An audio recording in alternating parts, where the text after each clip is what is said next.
Welcome back. नमस्कार, मैं Prince. आप सभी को एक बार फिर से हमारे channel learn English with SKP में स्वागत है।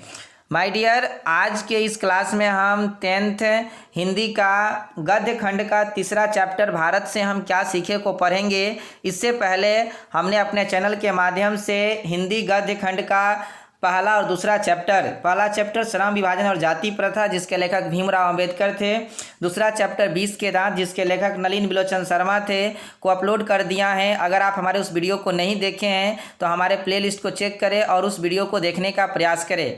जैसा कि जो लोग हमसे पुराने जुड़े हुए उनको तो पता है कि ये सारी चीज़ें को लेकर हम प्रारंभिक वीडियो पे मैं अभी काम कर रहा हूं, जिसमें कुछ पाठ का कुछ बेसिक ऑब्जेक्टिव बताने का प्रयास करता हूं।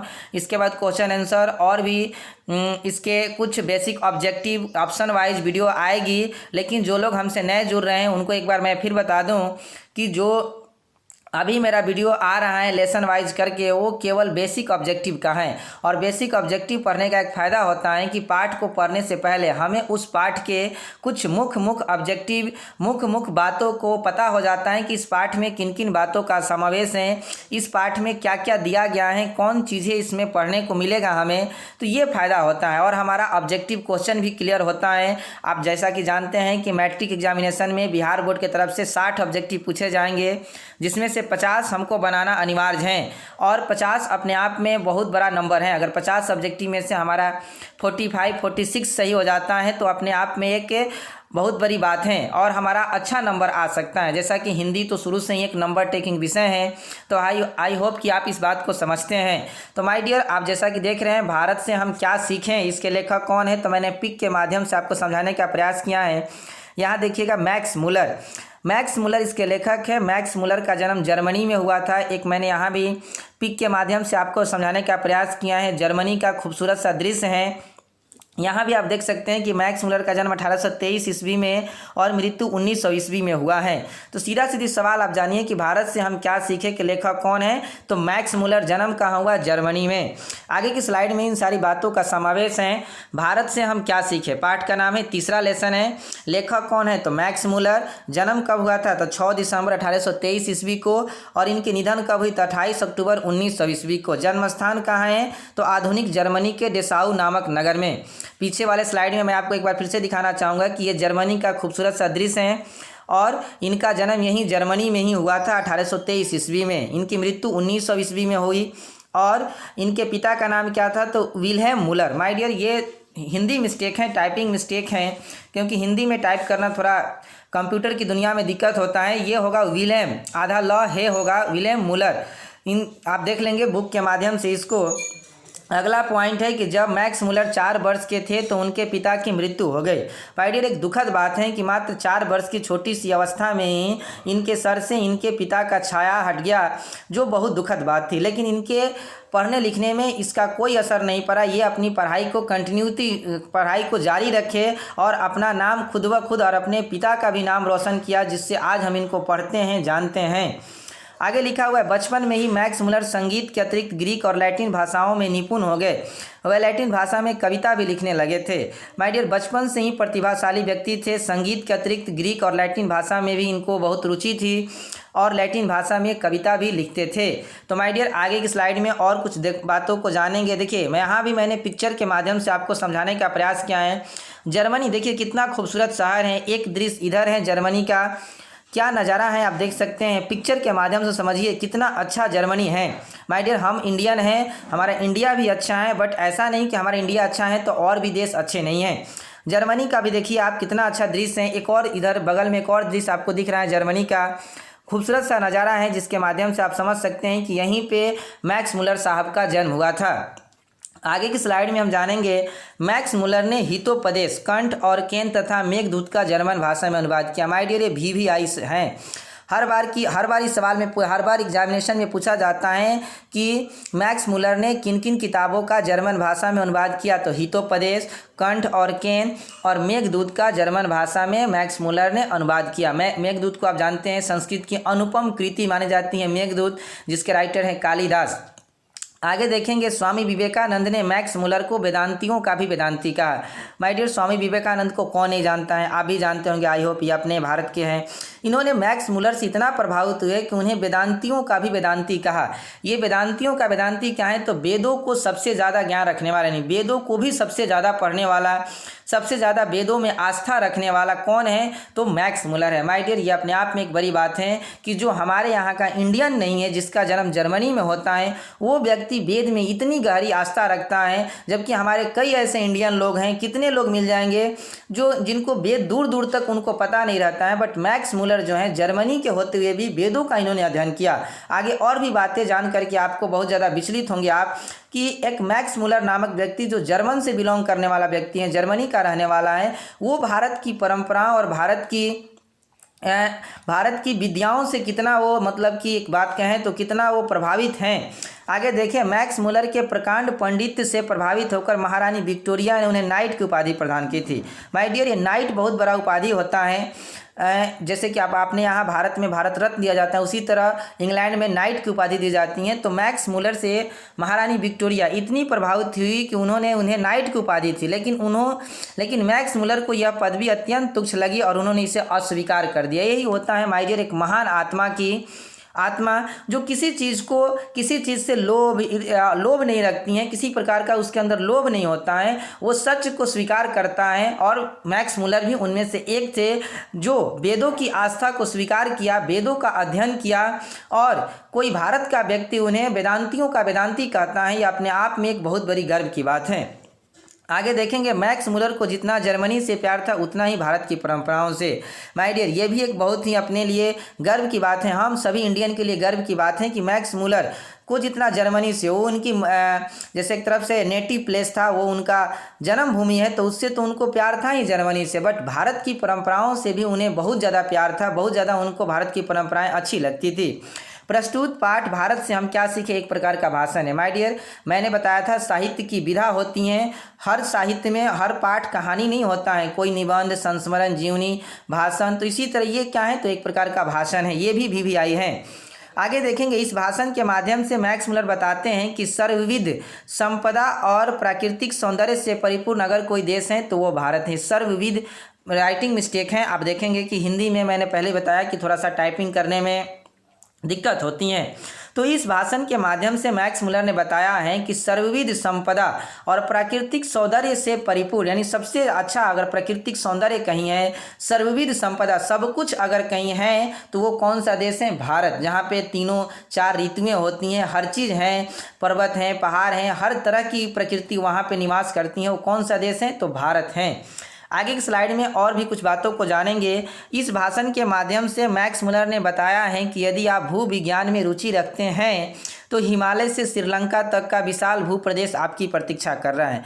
माय डियर, ये भी अपने आप में गर्व की बात है कि वो बताते हैं कि अगर आप भूविज्ञान में रुचि रखते हैं, कोई भी व्यक्ति हैं, तो हिमालय से लेकर के उत्तर में हिमालय से लेकर के दक्षिण में श्रीलंका तक का विशाल भारत का भूप्रदेश, जिसमें अनेकों वनस्पतियाँ, अनेकों प्रकार के झील, झरने, प्रदेश, अनेकों प्रकार की जहाँ ऋतुएं आती हैं, आपका इंतजार कर रहा है। आप इस सब चीज़ों का अध्ययन कीजिए, जानिए, और भारत के बारे में आप समृद्ध भारत को और आगे बढ़ाने का प्रयास कीजिए। आगे लिखा हुआ है, यदि आप वनस्पति जगत में रुचि रखते हैं, देखिए वो बता रहे हैं लोगों को मैक्स मुलर कि यदि आप वनस्पति जगत में रुचि रखते हैं तो भारत एक ऐसी फुलवारी है, वो भारत को फुलवारी मानते हैं, जो हॉकर्स हैं, ये सपरेप होगा, यहाँ भी मिस्टेक है, हॉकर्स जैसे अनेक वनस्पति वैज्ञानिकों को अनायास ही अपनी ओर आकृष्ट कर लेती हैं।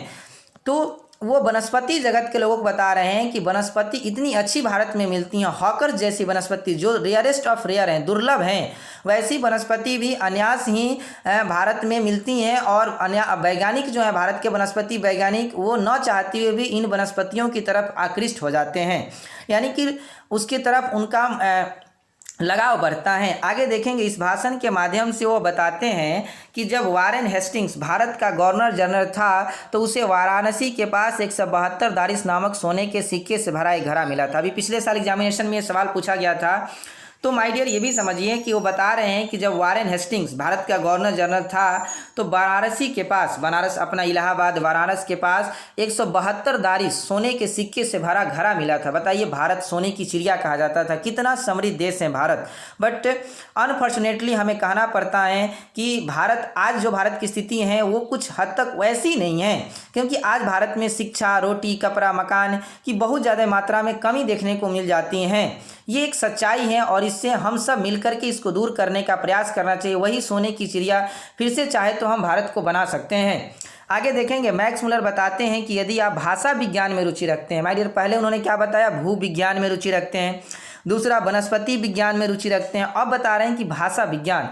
अगर भाषा विज्ञान में भी रुचि रखते हैं तो आपको भारत से बढ़कर कोई दूसरा देश नहीं दिखाई देगा।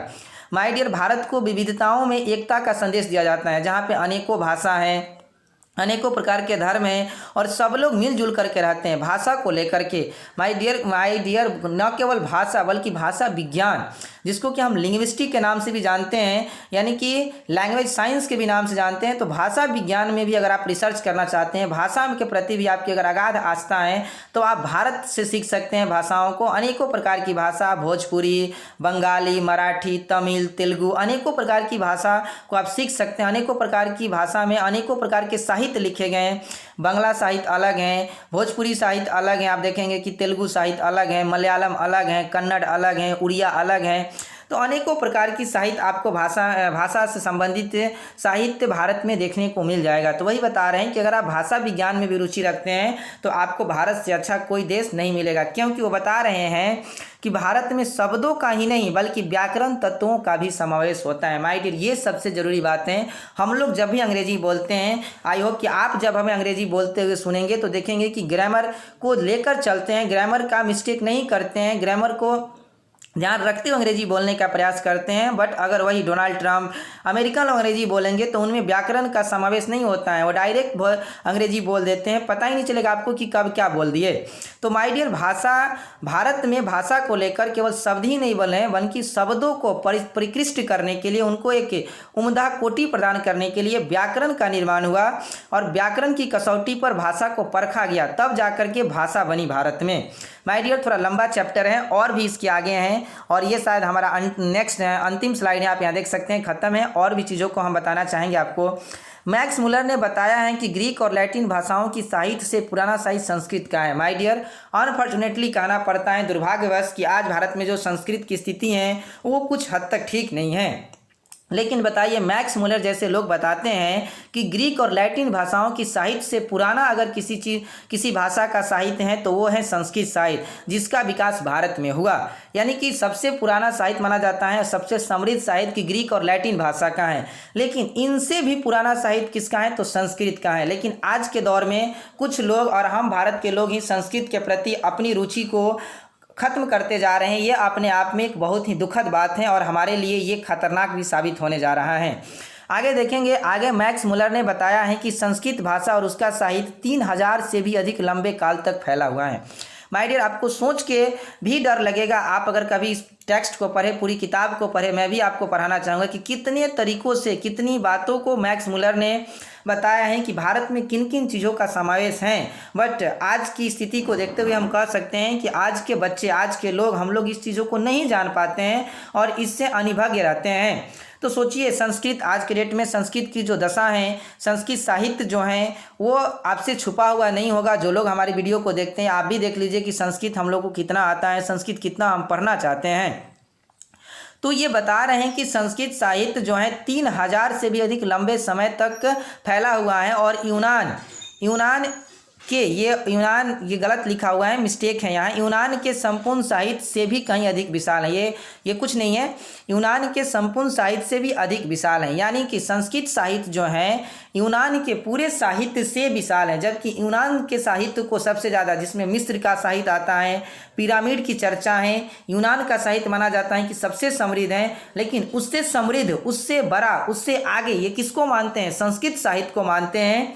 तो माय डियर बता रहे हैं कि संस्कृत कितनी पुरानी चीज़ें हैं। अगर हम संस्कृत साहित्य का अध्ययन करते हैं तो हमें कितने अधिक ज्ञान की प्राप्ति होगी, हम कितने अधिक चीज़ों को जान पाएंगे। बट अनफॉर्चुनेटली आज भारत इस रास्ते पर नहीं है और पता नहीं, अब आप तो खुद इससे परिचित होंगे आई होप। इस भाषण के माध्यम से, अगला देखिए, इस भाषण के माध्यम से मैक्स मुलर ने 1783 ईस्वी में सर विलियम जोन्स की भारत यात्रा की भी बहुत ही विस्तार पूर्वक वर्णन किया है। माय डियर ये भी आई हैं, पूछा गया था पिछले बार भी कि 1783 ईस्वी में भारत की यात्रा किसने की थी, तो सर विलियम जोन्स ने। वो भी भारत से बहुत प्रभावित था और उसे भारत घूमने का बेहद ही शौक था कि भारत की हम यात्रा करें। मैक्स मुलर ने उनकी भी यात्रा का वर्णन किया है विस्तार पूर्वक। मैं यहाँ पर तो आपको विस्तार पूर्वक बताऊँगा नहीं, आगे मैं आपको बताने का प्रयास करूंगा। आप हमारी नेक्स्ट कमिंग वीडियो को देखने के लिए हमारे चैनल को सब्सक्राइब करना ना भूलें और बगल में बेल आइकन को भी प्रेस कर दें, क्योंकि हमारा नोटिफिकेशन सबसे पहले आपको प्राप्त हो। मैक्स मुलर बताते हैं कि, अगला हेडिंग देखिए, मैक्स मुलर बताते हैं कि यदि भारत के इतिहास के किसी एक अध्याय का भी सम्यक अध्ययन, व्याख्या, विवेचना कर ले तो आप पाएंगे कि हमारे स्कूलों और कॉलेजों में पढ़ाए जाने वाले इतिहास के सब अध्याय मिलकर एक क्षण के लिए भी उसकी बराबरी नहीं कर सकते। माय डियर देखिए कितनी बड़ी बात है। अब इतिहास को थोड़ा देख लेते हैं, इतिहास पर क्या कहा मैक्स मुलर ने। तो मैक्स मुलर ने बताया कि अगर आप भारतीय इतिहास के किसी एक अध्याय का भी सम्यक अध्ययन, मतलब पूरी तरह से अध्ययन करते हैं, उसकी विवेचना करते हैं, उसका एनालिसिस करते हैं, तो आप पाएंगे कि जितनी स्कूलों कॉलेजों में शिक्षा दी जाती है, वो अपने यहाँ के बता रहे हैं, यूनान के और पश्चिमी देशों के बारे में बता रहे हैं कि जितनी शिक्षा दी जाती हैं वो सारी शिक्षाएं मिल करके एक अध्याय की भी बराबरी नहीं कर सकता है। इतना भारत का इतिहास पुराना है। तो माय डियर कि आई होप आपको ये वीडियो देख करके न केवल आपके कुछ सवाल बनेंगे मैट्रिक एग्जामिनेशन के, बल्कि आपको भारतीय होने पर आई होप कि गर्व होगा। हमें भी गर्व है, भारत की साहित्य को जानने का आपको मन करेगा। तो my dear thanks for watching.